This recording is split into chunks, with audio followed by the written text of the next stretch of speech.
नीचे वाली में यहाँ पे कॉइल रखी होगी कुछ, देखिए नहीं धोती उनके बैठ लगे इस बात भेज रखेंगे देखिए उस दिन निकाली थी कहाँ डालती है उसमें उसमें ऐसे ही पड़ी थी खुली पड़ी ये रहता है इसमें क्या है हाँ बहुत सही रखे हैं। मुमुक्षु व्यवहार प्रकरण। विश्वामित्र जी का श्री राम को तत्व ज्ञान संपन्न बताते हुए उनके सुखदेव जी का दृष्टांत उपस्थित करना, सुखदेव जी का तत्व ज्ञान प्राप्त करके परमात्मा में लीन होना। श्री राम भगवान को परम वैराग्य प्राप्त हो गया है। वशिष्ठ जी से उन्होंने जो कहा है कि आप मुझे ऐसा ज्ञान दीजिए कि अब मैं इस संसार से उपरत हो जाऊं, यानी कि ज्ञान ही वो है जो हमको मोक्ष प्रदान कर सकता है।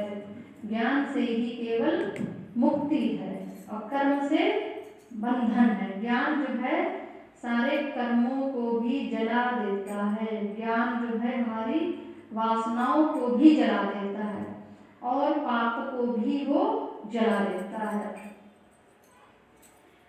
आकाश से फूलों की वर्षा होती, जितने सिद्ध ऋषि मुनि गण देवता गण हैं सभी वहां पर श्री राम भगवान की सभा में पधार जाते हैं। सभी जो है नेत नेत कहते हैं कि बहुत ही अच्छा प्रश्न किया है। अब वाल्मीकि जी भी आ गए हैं सभा में। कहते हैं भरद्वाज, इस प्रकार सभा में आए हुए सिद्ध पुरुषों ने जब उच्च स्वर से श्री राम के भाषण की पूरी प्रशंसा की, तब विश्वामित्र जी ने अपने सामने बैठे हुए श्री राम से प्रेम पूर्वक कहा, ज्ञानियों में श्रेष्ठ रघुनंदन, तुम्हारे लिए और कुछ जानना शेष नहीं है। यानी कि ज्ञान क्या है? अपने ही अज्ञान को जान लेना ही ज्ञान है। ज्ञान क्या है? अपने अज्ञान को जान लेना ज्ञान है और कुछ भी ज्ञान नहीं है। तो भगवान को अपना अज्ञान, यानी कि जो व्यक्ति जब ये कह दे कि मैं बहुत अज्ञानी हूँ, मुझे अभी बहुत कुछ जानने की इच्छा है, जानने की जरूरत है, तो यानी कि उसको बोध तत्व ज्ञान प्राप्त होने लगा है। अगर कोई कह दे मैं तो सर्वज्ञ हूँ, मुझे तो बहुत कुछ आता है, मैंने तो सब कुछ जान लिया है, मैंने तो बहुत ग्रंथ पढ़ लिए हैं, ये लोग क्या ग्रंथ बताएंगे, तो समझो कि अभी उसको कुछ भी नहीं आता है, कुछ भी नहीं मालूम है।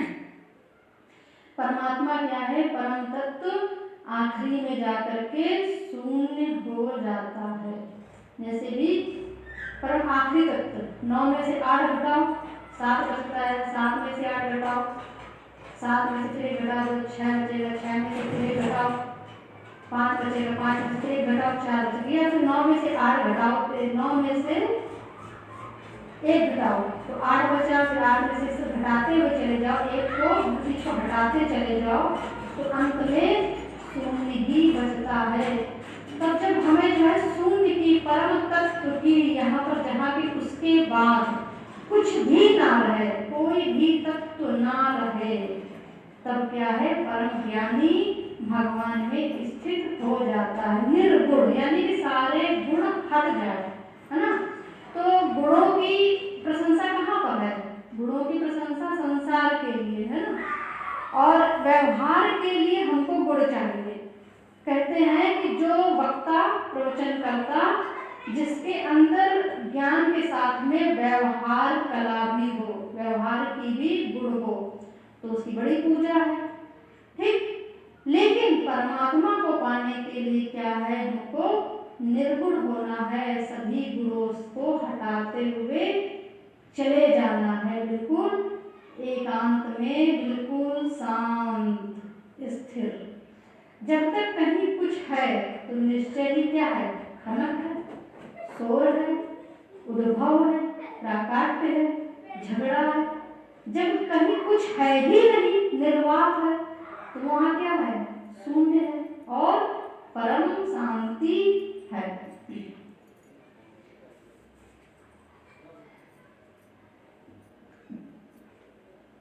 सर्वस्वरूप तुम अपनी ही सूक्ष्म बुद्धि से सब कुछ जान जान चुके हो। सर्वस्वरूप सच्चिदानंदन परमात्मा को तत्व से जानते हो। तुम्हारी बुद्धि भगवान व्यास के पुत्र सुखदेव जी की सी है। उसे जानने योग्य वस्तु का ज्ञान प्राप्त हो चुका है। श्री राम, मैं तुमसे व्यास पुत्र सुखदेव जी का यह वृत्तांत कह रहा हूँ। कह रहे हैं कि जो जानने योग्य वस्तु है उसका भगवान जब ज्ञान हमको उस शून्य का, उस निर्गुण का होता जाता है तो क्या होता है, हम इस संसार से वैराग अपने आप स्वतः ही होता चला जाता है। फिर लगता है जो मिल गया उतना ही बहुत है ना। तब फिर अभाव नहीं खटकता है, क्योंकि भाव तब कहाँ स्थित है, परमात्मा में। और जब भाव नहीं है आपके अंदर, भावना नहीं है तो क्या होगा, अभाव रहेगा। आदमी रोना रोएगा, ये नहीं वो नहीं, हम कैसे करें, कैसे दान करें, कैसे पुण्य करें, कैसे परमार्थ करें। और जिसके पास क्या है, भाव हो गया है, दिल का भावना परमात्मा बैठ गया है, तो उसके लिए थोड़े में भी वो बहुत परम सुखी और संतुष्ट है। अब कहते हैं कि व्यास जी का जो है तुम्हें वृत्तांत बता रहे हैं, जो तुम्हारे अपने ही वृत्तांत के समान है, इसे सुनो। यह सुनने वाले मनुष्यों के जन्म मरण रूप संसार के अंत मोक्ष का कारण है। वे जो तुम्हारे पिता के बगल में अंजनगिरी के समान श्याम तथा सूर्य तुल्य तेजस्वी भगवान व्यास बैठे हैं, इनके सुखदेव नाम से प्रसिद्ध एक महाज्ञानी पुत्र हुए, जिसका मुख चंद्रमा के समान था। सुखदेव जी संपूर्ण शास्त्रों के ज्ञाता थे। वे एक दिन मन ही मन इस लोक यात्रा पर विचार कर रहे थे। उस समय उनके हृदय में भी तुम्हारी ही तरह विवेक का उदय हुआ। उन महामना सुखदेव ने अपने विवेक से स्वयं ही चिरकाल तक विचार करके जो परम मनोहर परमार्थ सत्य वस्तु या परमार्थ साधन की उच्च स्थिति है, उसे प्राप्त कर लिया। तो जब विवेक हो, वैराग्य हो, भक्ति हो, तो यह सब हमारे विचार से ही उत्पन्न हो सकती। कर्म विचार कर्म का भाई है ना। जब जो है हनुमान जी लंका में गए हैं तो सीता जी को ढूंढ रहे, सोच रहे मैं लंका जला दूंगा तो कहीं हमारी माता भी ना जल जाए। तो हमें माता को तो बचा लेना है, लेकिन लंका को भस्म करना है, यानी कि अपने आप को भस्म करना है। तो चूल्हे की अग्नि नहीं जलानी है, हवन की अग्नि, है ना। कि जिस भस्म से टीका भी किया जा सकता है। तो चूल्हे की अग्नि कहाँ फेंक दी जाती है, घूरे पे फेंक दी जाती है। तो इस तरह से स्वयं को जलाओ, अगर जलना है तो। उसे प्राप्त करके भी उनके हृदय में यही परमार्थ वस्तु सच्चिदानंद परमात्मा है, ऐसा पूर्ण विश्वास नहीं हुआ। इसलिए उस परम वस्तु के स्वतः प्राप्त हो जाने पर भी उनके मन को शांति नहीं मिली। इतना अवश्य हुआ कि उनके चित्त की चंचलता दूर हो गई, और जैसे चातक वर्षा की जलधारा के अतिरिक्त अन्य जलधाराओं से मुंह मोड़ लेता है, उसी प्रकार मन अत्यंत क्षण भंगुर भोगों से विरत हो गया। कहते हैं कि सुखदेव जी को भी इसी प्रकार से वैराग्य हुआ। तो उनको वैराग्य के समय ज्ञान हुआ कि पूरा संसार क्षण भंगुर है, फिर भी उनको पूर्ण शांति तो नहीं मिली। लेकिन ये वैराग्य जब उत्पन्न हुआ, विवेक हुआ, विचार हुआ, ज्ञान आया, तो जो चित्त चंचल था, है ना, अभी चित्त चंचल होता है, स्वामी कहीं इधर भटकता, कहीं उधर भटकता है, कहीं ये पाने की कोशिश करता है, कहीं वो पाने की कोशिश करता है, कहीं कुछ सोचता, कहीं कुछ सोचता, अस्थिर रहता है। लेकिन जब जो है विवेक ज्ञान उत्पन्न हो जाता है, तब उस समय शांति तो मिल ही जाती है। सोचता है कि फिर जो परमात्मा की इच्छा होगी, या फिर हम ऐसा कार्य इस तरीके से एक शेड्यूल बना करके, कुछ प्रोजेक्ट बना करके ऐसे कार्य करें कि जिससे कि हमको सफलता मिल जाए एक दिशा में। तो चित्त की शांति के लिए विचार अत्यंत आवश्यक है। एक दिन निर्मल बुद्धि वाले सुखदेव जी ने मेरुगिरी पर एकांत स्थान में बैठे हुए अपने पिता मुनिवर श्री कृष्ण द्वैपायन व्यास से भक्ति भाव के साथ पूछा, मुने यह संसार रूपी आडंबर कैसे उत्पन्न हुआ है, कैसे इसकी शांति या नाश होती है, यह कितना बड़ा है, किसका है, कब तक रहेगा। पुत्र के इस प्रकार प्रश्न करने पर व्यास जी ने उन्हें कुछ बताने योग्य बातें बताई। वह सब यथावत विशुद्ध रूप से बता दी। उन्होंने कहा, पिताजी ये सब तो पहले ही जान गया था। ऐसा विचार कर उन्होंने पिताजी के उस उपदेश वाक्य का अपनी सुबुद्धि के द्वारा अधिक आदर नहीं किया। यानी कि जब उनको ज्ञान उत्पन्न होने लगता है तो भगवान कहते हैं गीता में कि सबके हृदय में पूर्ण ज्ञान है, ढाई अक्षर प्रेम के पढ़े सो पंडित होए। तो जैसे ही परमात्मा के प्रति प्रेम उत्पन्न होता है तो सारे वेद शास्त्र यहाँ पर उत्पन्न हो जाते हैं, स्वयं ही ज्ञान आ जाता है। तो उसके लिए किसी पंडित की, टीचर की आवश्यकता नहीं पड़ती है। भगवान व्यास भी अपने पुत्र के इस अभिप्राय को समझकर उससे बोले, बेटा, भूतल पर जनक नाम से प्रसिद्ध राजा हैं जो जानने योग्य तत्व सच्चिदानंद घन परमात्मा को यथार्थ रूप से जानते हैं। वे तुम्हें संपूर्ण तत्व ज्ञान उनसे प्राप्त हो जाएगा। पिता के ऐसा कहने पर सुखदेव जी सुमेरु पर्वत से उतरकर पृथ्वी पर आए और महाराज जनक के द्वारा विदेहपुरी में पहुंचे। वहां पर द्वारपालों ने जनक जी को सूचना दी कि सुखदेव जी खड़े हैं। जनक जी ने कहा कि सुखदेव जी वहीं पर खड़े रहे, मैं आऊंगा। सुखदेव जी द्वार पर 7 दिन तक खड़े रहे दरवाजे पर। देखो, सुखदेव जी को ज्ञान चाहिए था, है ना, उनको उनके पिताजी ने बता दिया। तो सुमेरु पर्वत से उतरकर वो नीचे पृथ्वी पर आए और गुरु के दरवाजे पर 7 दिन तक बाहरी धैर्य पूर्वक खड़े रहे। धैर्य की बड़ी आवश्यकता है। उनकी कोई खोज खबर नहीं ली, जो पूरे 7 दिन वहीं पर बैठे रहे। कोई भी उनको वहां पर भोग, अनादर, उपेक्षा जी, दुख भी व्यासपुत्र के मन को अपनी ओर न खींच सका, उसमें विकार नहीं आया। उनका कोई विशेष वहां पर स्वागत सत्कार नहीं हुआ। देखो, जब हमें ज्ञान वाकई चाहिए होता है या जब हमें परम भक्ति चाहिए होती है या कोई सच्चा साधक या सच्चा संत महात्मा मिल जाता है, अगर वाकई सच्चाई में लगन है तो कितना भी अनादर करे, कुछ भी करे, जीव को, भक्त को बुरा नहीं लगता। ये सच बात है। और जिसको नहीं ज्ञान चाहिए, जिसका थोड़ा ही प्रारब्ध है, तो कुछ ही दिन वहां टिकेगा और चला जाएगा। सुखदेव वहां पूर्ण चंद्रमा के समान निर्विकार, भोग अनादर में भी हर्ष विषाद से रहित, स्वस्थ, मौन तथा प्रसन्न चित्त बने रहे।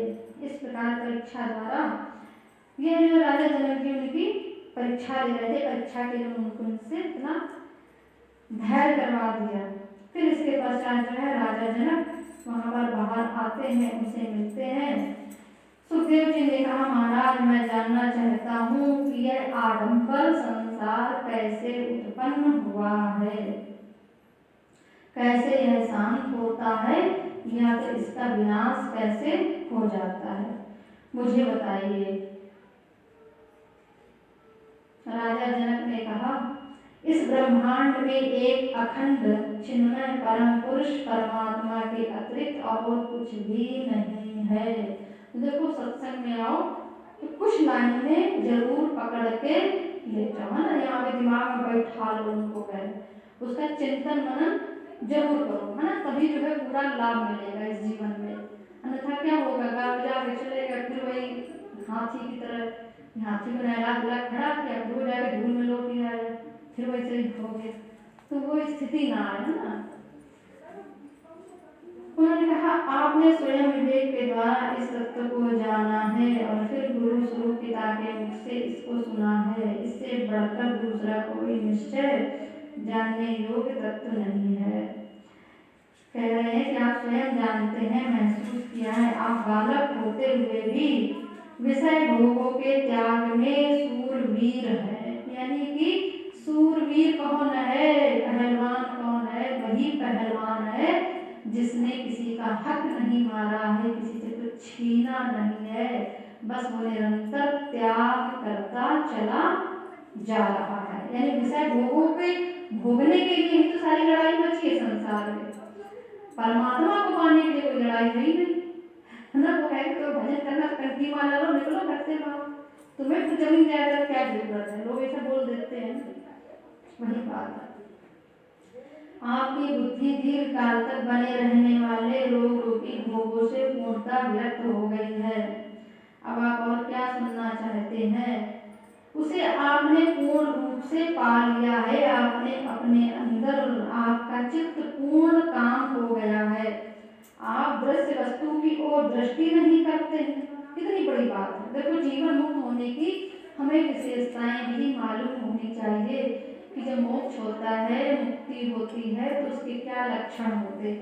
यानी कि जो भी वस्तु दृश्य है उसकी ओर जीव नहीं देखता है, वो कुछ और ही देख रहा होता है। अभी और कुछ पाना या जानना शेष रह गया है। इस भ्रम को त्याग दीजिए। कह रहे अब आप भ्रमित नहीं होइए, आप पूर्ण काम आप्त काम पहले ही हो चुके हैं। विश्वामित्र जी फिर कहते हैं, श्री राम जनक के इस प्रकार से उपदेश करने पर वे चुपचाप परमात्मा में स्थित हो गए। सभी शोक भय श्रम सभी क्या हो गए? नष्ट हो गए, संशय रहित हो गए। और वो कहाँ चले गए? सुमेरु पर्वत में समाधि लगाने के लिए चले गए, है ना। तो संसार में क्या है? पहले आदि व्याधि, और जो भक्त हैं वो समाधि में स्थित होते हैं। संसारी व्यक्तियों को आदि लगी है, यानी बीमारियां लगी है, व्याधि लगी है, यानी कि अड़चने लगी हुई हैं। लेकिन भक्त क्या है? वो अपने जगह पर शांत परमात्मा में ही स्थित बैठा है। तो परमात्मा को हम पहले भी बता ही चुके हैं। वहाँ उन्होंने 10,000 वर्षों तक समाधि में स्थित रहे। जैसे कि जब प्रारब्ध सारा क्षीण हो जाता है, खत्म हो जाता है, तेल का दीपक जो है, तेल सारा खत्म हो जाता है, तो ज्योति जो है जहाँ से आई थी वहीं पर चली जाती है ना। ज्योति अग्नि हर चीज तो अपने आप स्वतः ही प्रकट है। कुछ भी जो है ऐसा तो नहीं कि लकड़ी में अग्नि नहीं है, लकड़ी में अग्नि होती है, पत्थर में अग्नि होती है। पत्थर से पत्थर को टकराओ तो चिंगारी निकलती है। तो हम पहले भी कई बार बता चुके, कितनी अच्छी बात भगवान शंकराचार्य की है कि परमात्मा तो हमें प्राप्त ही है ना। अब हमें करना क्या है? उसी परमात्मा में स्थित होना है, अन्य जगह से अपने मन को खींच करके। बोलिए श्री राम।